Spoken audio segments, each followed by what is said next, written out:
আজকে আমি তোমাদের সাথে যে টপিকসটি নিয়ে আলোচনা করব সেটি হচ্ছে কোনো সংখ্যার ধনাত্মক অথবা ঋণাত্মক নির্ণয়ের অ্যালগরিদম, ফ্লোচার্ট এবং প্রোগ্রাম। সবার প্রথমে আমি তোমাদেরকে যেটা দেখানোর জন্য তোমাদের সাথে আলোচনা করার জন্য এসেছি সেটা হচ্ছে তোমরা এই যে ফ্লোচার্ট, অ্যালগরিদম যেটাই তোমরা শুরু করো তার আগে যদি তোমরা কোনটাতে কোন চিহ্ন ব্যবহার করতে হয় সেটা যদি জানো তোমাদের জন্য সবচেয়ে বেশি উপকারী হবে। আর সেই কারণে আমি তোমাদেরকে এই চিত্রটির দিকে খেয়াল করতে বলতেছি। দেখো, দেওয়া আছে ডিম্বক আকৃতি একটা চিত্র আঁকা আছে, সেখানে কিন্তু নির্দেশ করে দিছে যে কি করতে হবে, প্রক্রিয়াটা শুরু করতে হবে এবং সমাপ্তি করার ক্ষেত্রেও কিন্তু এই ধরনের চিহ্ন আমরা ব্যবহার করব। সামান্তরিক একটা চিহ্ন দেওয়া আছে। ইনপুট নেওয়া ও আউটপুট প্রদর্শন করতে আমরা কিন্তু এই চিহ্নটি ব্যবহার করব। আয়তক্ষেত্র যেটা কিনা আমরা এই চিত্রটি ব্যবহার করব গাণিতিক বা যৌক্তিক প্রক্রিয়া সম্পাদনা করার ক্ষেত্রে। হীরক আকৃতি একটা চিত্র আছে, সেটার ক্ষেত্রে কোনো শর্ত যাচাই বা সিদ্ধান্ত নেওয়া, যেমন শর্তটা কি সত্য, যদি সত্য হয় তাহলে আমরা পরবর্তী ধাপে চলে যাব, যদি মিথ্যা হয় তাহলে আবার আমরা সেই শর্তটা যাচাই করব। এই জন্য আমরা এই হীরক আকৃতি চিত্রটি ব্যবহার করব। তারপরে দেখো বৃত্ত, এই চিত্রটি একাধিক শাখা যখন একটি বিন্দুতে মিলিত হয় তখন এই চিত্রটি ব্যবহার করা হয়। তারপরে দেখো তীর চিহ্ন, ওপরে নিচে পাশাপাশি ডানে বামে, এই যে তীর চিহ্নটি এটা সাধারণত প্রবাহের দিক নির্দেশে ব্যবহৃত হয়। এখন দেখো, এই যে তোমরা এই চিত্র সম্পর্কে একটু ধারণা পেয়েছো, এখন যদি তোমরা অ্যালগরিদমটা করতে যাও তোমাদের জন্য সুবিধা হবে এবং ফ্লোচার্টের ক্ষেত্রেও তোমরা অনেকটা বুঝতে পারবে। অ্যালগরিদমটা প্রথমে আমরা শুরু করলাম। ধাপ 2তে n চলকে একটি সংখ্যা গ্রহণ করব এবং যদি n <0 হয় তাহলে সংখ্যাটি হবে ঋণাত্মক, অন্যথায় সংখ্যাটি হবে ধনাত্মক। এটা হচ্ছে আমাদের যৌক্তিক একটা পার্ট, যেটা কিনা এইভাবে যদি কম্পিউটার বুঝতে পারে যে এটা n, যে মানটা আমরা নিব কিবোর্ড থেকে, সেটার মান যদি 0 থেকে লেস হয় মানে কম হয় তাহলে সেটা ঋণাত্মক, আর 0 থেকে যদি বেশি হয়ে যায় সেটা হবে ধনাত্মক। ধাপ 4-এ আমরা অ্যালগরিদমটা শেষ করব।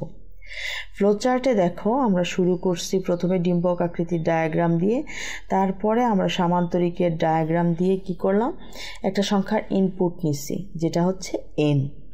এখন ডায়মন্ড আকৃতির একটা ডায়াগ্রাম দিয়ে বোঝানো হয়েছে আমরা যে সংখ্যাটা নিব সেটা থেকে 0 থেকে যদি ছোট হয় তাহলে, যদি এটা ঠিক হয় তাহলে এটা হবে ঋণাত্মক, আর যদি এটা না হয় তাহলে হবে ধনাত্মক। যেই সংখ্যাই হোক, ধনাত্মক এবং ঋণাত্মক, তার কিন্তু একটা শেষ আছে। যেহেতু আমরা ফ্লোচার্টটা শুরু করেছি অবশ্যই কিন্তু শেষ হবে। তারপরে দেখো, এখন আমরা তোমাদেরকে প্রোগ্রামটা দেখাচ্ছি। সেমভাবে include stadio.h, এটা সাধারণত এই ফাংশনটা ব্যবহার করা হয় হচ্ছে printf scanf এই ফাংশনের ব্যবহারের জন্য, কারণ আমরা আমাদের এই যে printf scanf এই দুইটা ফাংশন ব্যবহার করতে পারি এই include stadio.h প্রোগ্রামটার মধ্যে, এটা দিয়ে শুরু করার কারণে। ইন্টিজার মেইন, তারপরে দেখো এটি প্রোগ্রামের প্রধান ফাংশন যেখান থেকে প্রোগ্রামের কার্যক্রমটা শুরু হয়। ইন্টিজার n মানে যে সংখ্যাটা আমরা নিব সেটা অবশ্যই একটা পূর্ণ সংখ্যা, এই কারণে ইন্টিজার ভেরিয়েবল আমরা এখানে ঘোষণা করতেছি যেখানে কিনা ব্যবহারকারী ইনপুট সংরক্ষণ করা যাবে। ব্যবহারকারীর কাছ থেকে একটা ইনপুট নেওয়া মানে হচ্ছে কিবোর্ড থেকে তুমি ইনপুটটা নিবা, যেহেতু আমরা এখানে স্ক্যানএফ ব্যবহার করতেছি। আর প্রিন্টএফে কি লিখছি দেখো, একটি সংখ্যা লিখুন, তোমাকে বলবে একটি সংখ্যা লিখুন, তুমি কি করবে স্ক্যানএফে যে %d, যেহেতু আমরা একটা ইন্টিজার ভেরিয়েবল ডিক্লেয়ার করেছি তাহলে আমরা লিখতে পারি %d and n, এখানে সেই নাম্বারটি প্রদর্শন করবে। ধনাত্মক অথবা ঋণাত্মক নির্ণয় করা, এইটুকু অংশ হচ্ছে কম্পিউটার নিজে নিজে কাজ করবে এবং তোমাকে সেটা তোমার সামনে তোমার প্রোগ্রামটি যখন রান করবে তখন সেটাকে প্রদর্শন করার ক্ষেত্রে ব্যবহার করা হবে। দেখো এখানে কি ব্যবহার করবে, প্রথমে দেখো যদি এমন হয় না হয় তেমন হবে, মানে হয় ঋণাত্মক হবে নয় ধনাত্মক হবে। printf %d একটি ঋণাত্মক সংখ্যা, এটা তোমাকে কম্পিউটারের স্ক্রিনে দেখাবে।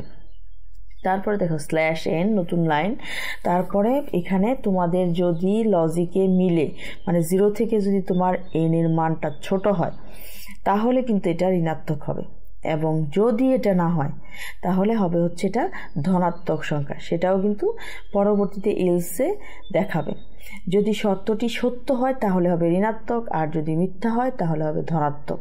মানে ইফ এলস ব্লকটি কাজ করবে, এখানে সংখ্যাকে ধনাত্মক হিসেবে মুদ্রণ করবে। এখন দেখো রিটার্ন 0, এটা প্রোগ্রামটা যদি সফলভাবে সম্পন্ন হয় তাহলে রিটার্ন 0 প্রদর্শন করে।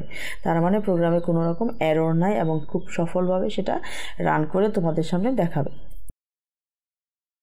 একটি সংখ্যা এখন আমরা লিখতেছি 6, এখন এটা স্ক্রিনে দেখাচ্ছে আউটপুট হিসাবে 6 একটি ধনাত্মক সংখ্যা। একটি সংখ্যা হচ্ছে আমরা এখন নিলাম কিবোর্ড থেকে -9, -9 একটি ঋণাত্মক সংখ্যা, এটাই হচ্ছে আউটপুট। আমাদের চ্যানেলটি যদি তোমাদের ভালো লেগে থাকে অবশ্যই লাইক, কমেন্ট, সাবস্ক্রাইব করে আমাদের সাথেই থাকবে। ধন্যবাদ সবাইকে।